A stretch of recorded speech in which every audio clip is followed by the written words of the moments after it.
The Lakers have extended GM Rob Pelinka's contract because somebody needs to be blamed for the dumpster fire.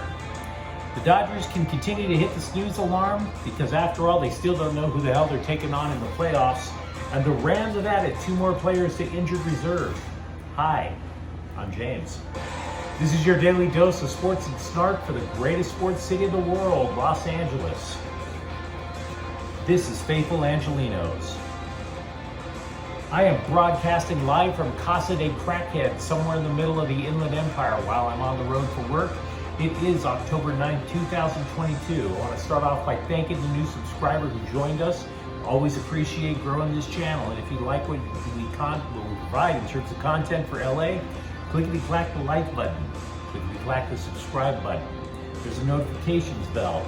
Hit that. It'll let you know when we drop new content. Sharing is caring. Let people know we exist. And yes, comment, for I am not perfect. It's Sunday. There's a God. It ain't me. Now, before we go through the news and notes from around LA, we'll take a quick look at the scoreboard. It was a beautiful day for LA college football. UCLA started off, they're 18th ranked. They're going to rise. They beat the Utah Utes 42-32. I don't know if they're going to be in the top 10, but if not, they're going to be right on the periphery. I'm telling you, it's their 9th win in a row. Dorian Thompson-Robinson passes for 4 touchdowns. That 9-game winning streak that goes back to last year, it's the second longest in college football. By the way, there's a rapid recap of that game on the UCLA Bruins playlist. Meanwhile, over at the Coliseum, 6th-ranked USC continues to win. They're 6-0 after a 30-14 victory over Washington State. There's a rapid recap of that game as well on the USC Trojans playlist.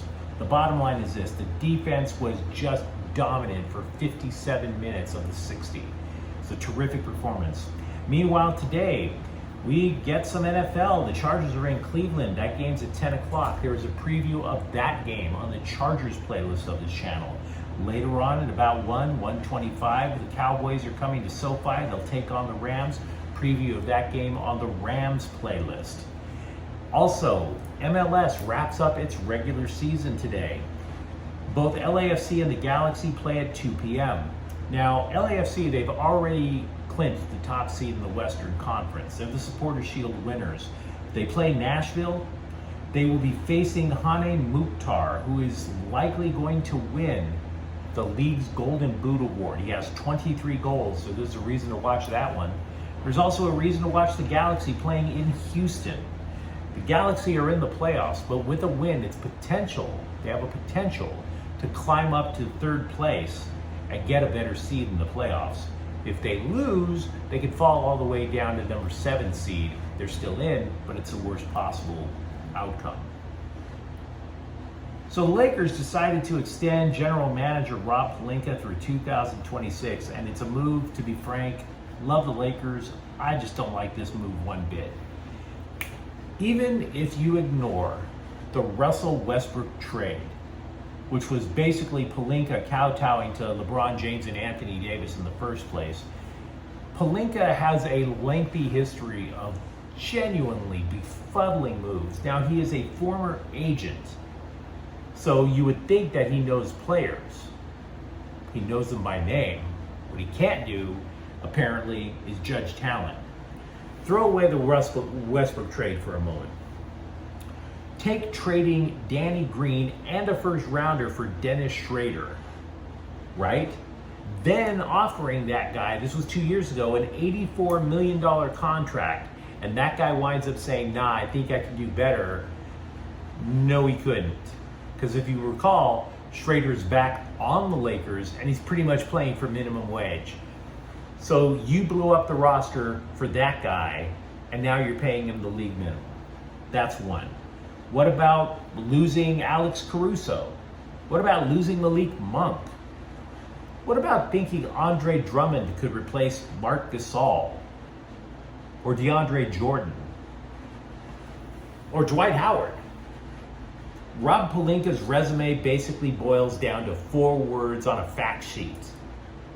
I know Kobe Bryant. That's pretty much it. So no, not exactly an optimistic scent from that contract extension. The Mets tied their best of three series by beating the Padres last night 7-3. They're going to face off at Citi Field over in Queens one more time tonight. That game will be on at 4 o'clock.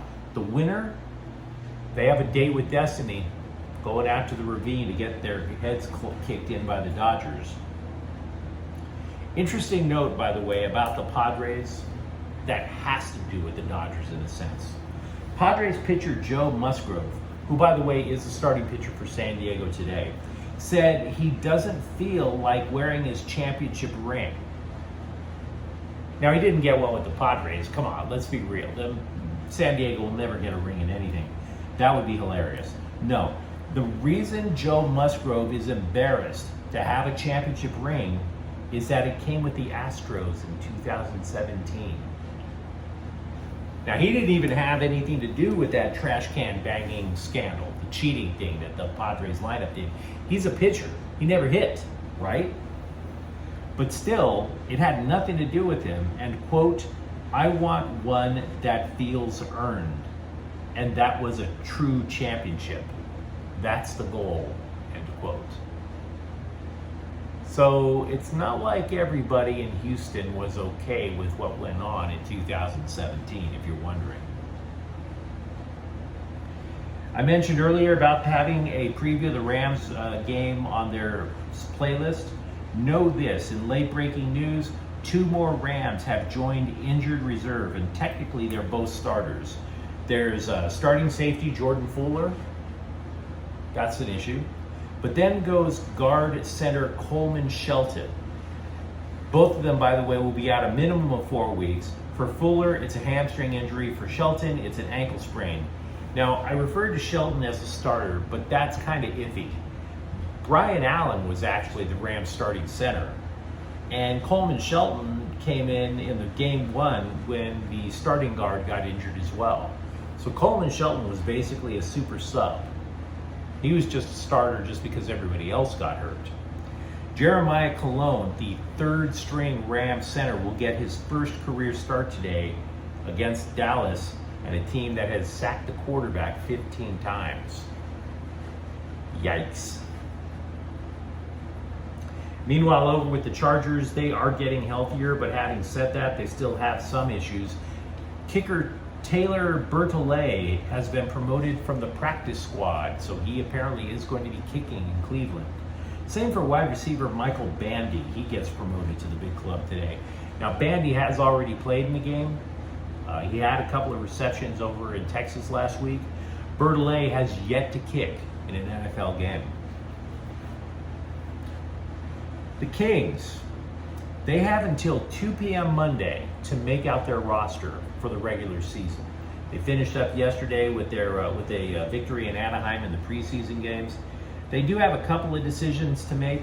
We were following Victor Arvidsson's progress after back surgery. He did play in the last preseason game yesterday. He picked up a couple of assists. Now, whether that means he's actually going to start the season with the Kings, I don't know yet. They also have other decisions to make. Gabriel Velarde apparently had a terrific camp, so he might be knocking on the door. Rasmus Kupari, apparently the same. He might literally be the last player to make the team. And meanwhile, if you want to talk about the defense is frankly set. But Brant Clark turned a lot of heads in the preseason. Could he possibly just eke his way in one of the final roster spots, even though he won't get regular playing time? It's a possibility. Norman Powell, who played alongside Kawhi Leonard over in Toronto, and now they're teammates again with the Clippers, he said he sees profound joy in the mercurial forward who missed the last year with the knee injury. Oh, Kawhi is still a quiet guy. He's not Mr. Rah-Rah. He's not Mr. Get in your face in the locker room. But no, instead of just basically sitting in the corner by himself, he's actually reaching out, connecting with his teammates, and if there's something that needs correcting that he would know, being a 31-year-old veteran, he basically tries to fill in the blank instead of let everybody else figure it out on their own. So we'll see how it plays out for the Clippers. frankly, we got to see how it plays out for a lot of teams, because right now there's a lot of things up in the air. Let me know what you think in the comments thread. And I'll be back with some rapid recaps of the Rams and the Galaxy, and maybe if I'm able to stay awake, the Chargers. If you enjoy the content that we put out, don't forget to like and subscribe to Faithful Angelenos. We talk LA sports here. Thanks for watching. I'm James. We'll be back later today with rapid recaps. Faithful Angelenos is a Kian Corte El Queso production. Take care.